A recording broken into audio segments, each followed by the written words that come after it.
அதில் உண்மை இருப்பதாக எனக்கு தெரியவில்லை. இந்த பணம் வாங்கின இந்த செய்தி பார்க்கும்போது எனக்கு என்ன தோணுதுன்னா,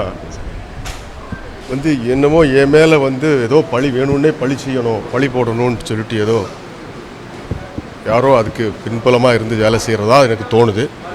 உண்மை என்னன்றதை நிச்சயமாக நம்முடைய காவல்துறை, மிக சிறந்த காவல்துறை, அவங்க நிச்சயமாக அவங்க கண்டுபிடிச்சிருவாங்க. காவல்துறையுடைய விசாரணைக்கு முழு ஒத்துழைப்பு கொடுப்பேன் நான். ஏன்னா இதில் எந்த விதமான என்னுடைய இதில் எதுவுமே கிடையாது. நாங்கள்லாம் நெருங்கிய நண்பர்கள், எங்களுக்குள்ளால எந்த கருத்து வேறுபாடுகள் கிடையாது, அண்ணன் தம்பி மாதிரி இருந்தோம். அதை அது தவறான ஒரு செய்தி.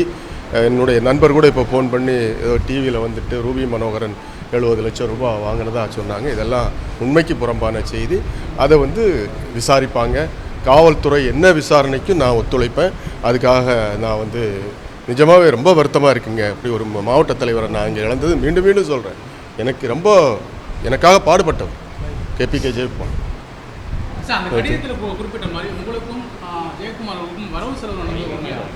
சுத்தமாக கிடையாதுங்க, அது பொய்யான தகவலுங்க. அதை காவல்துறை நிச்சயமாக விசாரிப்பாங்க. அந்த கடிதம் அவரோட கையெழுத்தான, உங்களோட நெருங்கிய நண்பர் அவரோட கையெழுத்தான?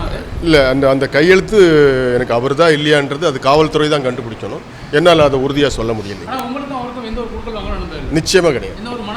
எந்த இதுக்கு இல்லவே இல்லை.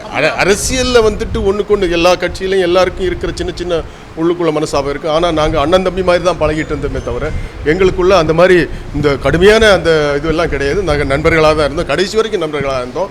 இப்போ ஒரு மாதத்துக்கு இந்த தேர்தலில் கூட நாங்கள் ஒன்றா பயணம் பண்ணோம். அந்த மாதிரி எதுவுமே எங்களுக்குள்ளால கிடையாதுங்க. பாஜக மாநில அண்ணாமலை கண்டனம் தெரிவிச்சிருக்காரு சார். ரூபி மனோகர் இது மாதிரி தங்கபால் எல்லாம் இன்வால்வ் ஆகியிருக்காங்க இந்த விஷயத்தில் அப்படின்னு சொல்லி. இல்லை, அவங்க கட்சிகள் சொல்லலாம். அது என்ன இது கண்டுபிடிக்கட்டும். நம்ம போலீஸ் என்ன இருக்காங்கல்ல, நம்ம தலை சிறந்த போலீஸ் இருக்காங்க. அவங்க சொல்ல அரசியல் கட்சியில் இருக்கவங்க பலரும் பலது உண்மை என்னன்னு நம்முடைய காவல்துறை கண்டுபிடிச்சு சொல்லுவாங்க. நேரடியாக இது வரைக்கும் என்கிட்ட சொன்னது இல்லை. இது வரைக்கும் எந்த இதுவும் இல்லை, முறையிட்டதும் கிடையாது, எங்கிட்ட பணம் வாங்கினதும் கிடையாது, நான் கொடுத்ததும் கிடையாது. எங்களுக்குள்ளால எந்த பண பரிவர்த்தனையும் இருந்தது கிடையாது. எதுக்கு சார் மிரட்டணும்? இதெல்லாம் உண்மைக்கு புறம்பான செய்திகள். அதெல்லாம் மிரட்டப்பட்டதெல்லாம் அதெல்லாம் உண்மை. அரசு அது எனக்கே தெரியல. பெண்புலத்தில் யாரோ செயல்படுறாங்கன்னு தெரியுதே தவிர யாருன்னு சொல்ல முடியல.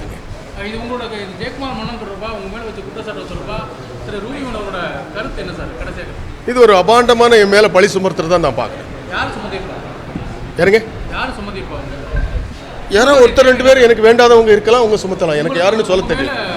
அப்படி யாரும் பேர் சொல்கிற மாதிரி பழி சுமத்த வேண்டிய அரசியல் காரணங்கள் இருக்கலாம். அரசியல் காரணங்கள்லாம் நான் நாங்குநேரி தொகுதியில் சிறப்பாக செயல்பட்டு இருக்கேன். இன்றைக்கி கட்சிக்காக பாடுபட்டு இருக்கேன், உழைச்சிட்டு இருக்கேன், சுற்றிக்கிட்டு இருக்கேன். இதை சிலருக்கு பிடிக்காமல் இருக்கலாம் இல்லையா? நாங்குநேரி தொகுதியில் முதல்ல 2019 இடைத்தேர்தலில் போட்டியிட்டேன். அப்போது எனக்கு உறுதுணையாக இருந்து அனைத்து விஷயங்களும் என் கூட பயணம் செய்தவர். மட்டுமல்லாமல் 2021 தேர்தலிலும் ஆண்டு தேர்தலிலும் எங்களுடைய கூட்டணிக்காக கட்சிக்காக மிகவும் உழைத்தவர், மிக நெருங்கிய நண்பர். இப்போ பாராளுமன்ற தேர்தல் கூட 2 பேரும் ஒன்றா பயணம் செஞ்சோம், 2 பேரும் ஒன்றா பாடுபட்டோம். அவருடைய இழப்பு என்பது மிகப்பெரிய இழப்பு. எனக்கு தனிப்பட்ட முறையில் மட்டும் இல்லாமல் எங்களுடைய கட்சிக்கு மிகப்பெரிய இழப்பாக நான் இதை பார்க்கிறேன்.